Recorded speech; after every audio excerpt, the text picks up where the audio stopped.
Welcome to DY news. అందరికీ నమస్తే అండి. ఈరోజు మానవ హక్కుల పరిరక్షణ ప్రజా సమితి మరి ఎన్టీఆర్ జిల్లా తిరువులోడు కార్యాలయాన్ని మరొక ఇద్దరు మహిళలు ఆశ్రయించారు. మరి ఆ మహిళలు దేనికి ఆశ్రయించారో ఏంటో ఒకసారి వారి మాటలో మనం తెలుసుకుందామండి. అమ్మ నమస్తే. మీరు ఈ మానవ హక్కులకి ఎందుకు వచ్చారమ్మా? మాకు అన్యాయం జరిగింది సార్. ఏం అన్యాయం జరిగింది? మేము కనుమూరుకు చెందిన గాజుల బాబులు అనే అతనికి ఇద్దరు కుమార్తెలు. మీది కనుమూరు గ్రామం? అవునండి. ఓకే. ఇద్దరు కూతుర్లు. నాకు పెళ్ళయ్యే 20 years అవుతుంది. ఓకే అమ్మా. మాకు మా నాన్నగారికి 3 ఎకరాల 96 సెంట్లు భూమి ఉంది. ఓకే. నాకు 2 ఎకరాలు పసుపు కింద పెట్టారు.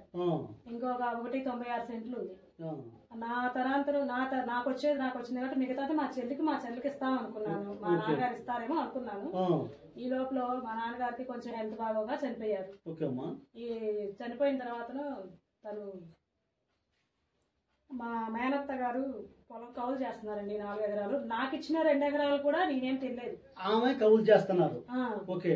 నాకు ఇచ్చిన 2 ఎకరాలు కూడా నేనేమి తీసుకోలేదు ఇంతవాటికి. ఓన్లీ భూమి నా పేరు అంతే.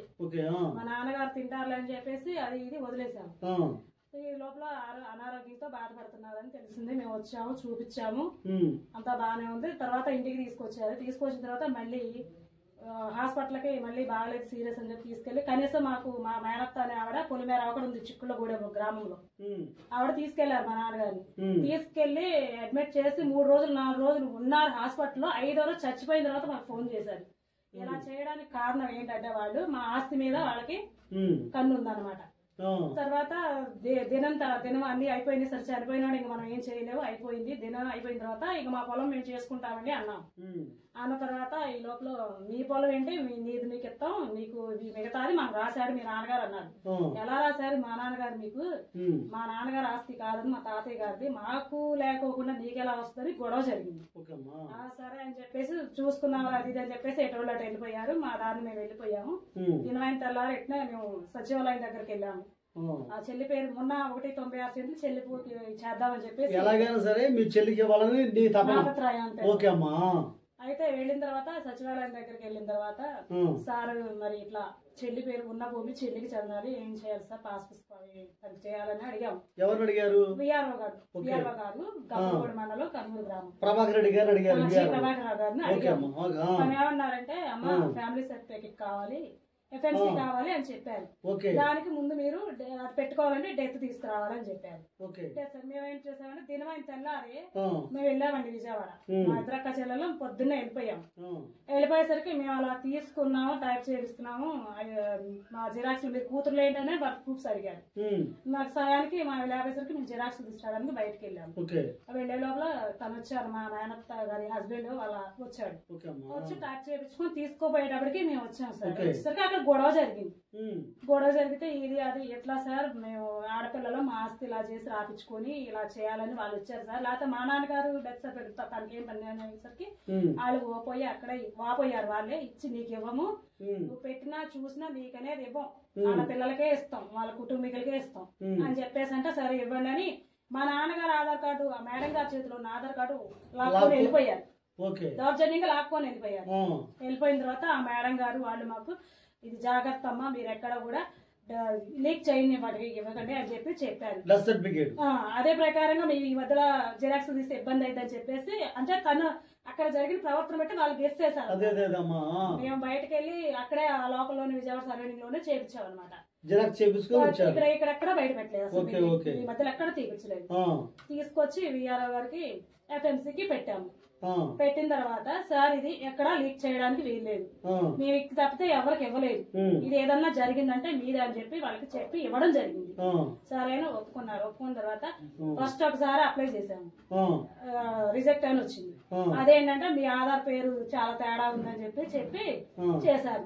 రెండోసారి పెట్టాము. రెండోసారి తిను లేట్ గా ఇచ్చారు ఫైల్, ఏదో ఆఫీసులో ఇవ్వాలంట కదా, లేట్ గా ఇచ్చారు. మళ్ళీ 3వసారి పెట్టారు. వీళ్ళు ఈ 3వ సార్లు 30 రోజులు గడిచిపోయింది సార్. ఈ గడిచిపోయిన సమయంలో మా వ్యక్తిగత సమాచారం ఎదుట వాళ్ళకి ఇదంటారు చూడండి తనకి ఇచ్చేసారు అనమాట, బదిలీ చేశారు దొంగతనంగా. చెప్పాలంటే ఇది దొంగతనం.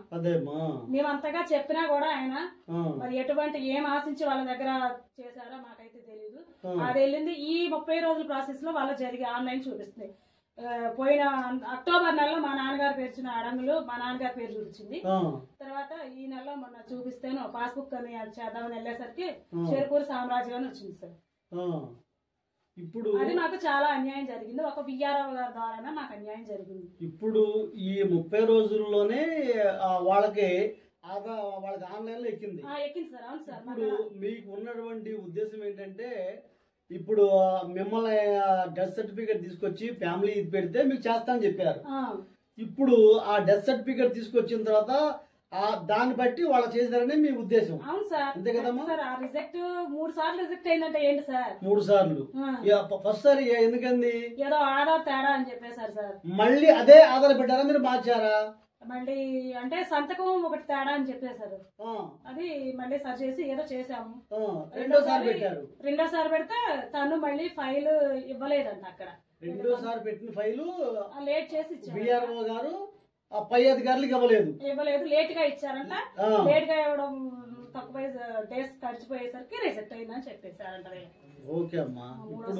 ఇప్పుడు మీకు మీ భూమిని మీ సమాచారాన్ని బిఆర్ఓ గారు ఉద్దేశపూర్వకంగానే దొంగిలించి మీ సమాచారాన్ని ఎదుటి వారికి ఇచ్చి మీరు ఇచ్చినటువంటి డెత్ సర్టిఫికేట్ ద్వారా వాళ్ళకి ఆన్లైన్ లో ఎక్కించారని మీ ఉద్దేశం. మీకు న్యాయం కావాలి. ఇప్పుడు మీరు పెద్ద కూతురు అమ్మ మీరు చిన్న కూతురా? ఇప్పుడు మీకు పెద్ద కూతురు అయ్యుండి మీ ఇద్దరే ఉన్నారు మీ నాన్నగారికి. ఇప్పుడు అన్నదమ్ములు ఎవరు లేరు.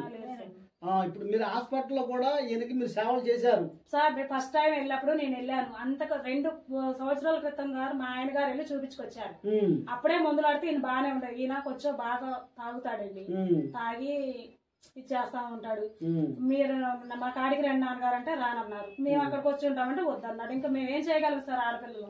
ఓకే అమ్మా, తప్పనిసరిగా ఈ విషయాన్ని మరి కలెక్టర్ గారి దృష్టికి, మరి లోకల్ వంటి ఆర్డీఓ గారి దృష్టికి, మా వైపు నుంచి మా మానవ హక్కుల పరిరక్షణ ప్రజా సమితి నుంచి తప్పనిసరిగా ఈ విషయాన్ని మేము తీసుకెళ్తాము.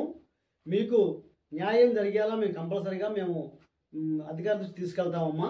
అందరికీ నమస్తే అండి. మీకు ఈ వీడియో నచ్చినట్లయితే లైక్ చేయండి, షేర్ చేయండి. ముందుగా కింద ఉన్న సబ్స్క్రైబ్ బటన్ పై క్లిక్ చేయండి. ఎల్లప్పుడూ అప్డేట్ సమాచారాన్ని పొందండి.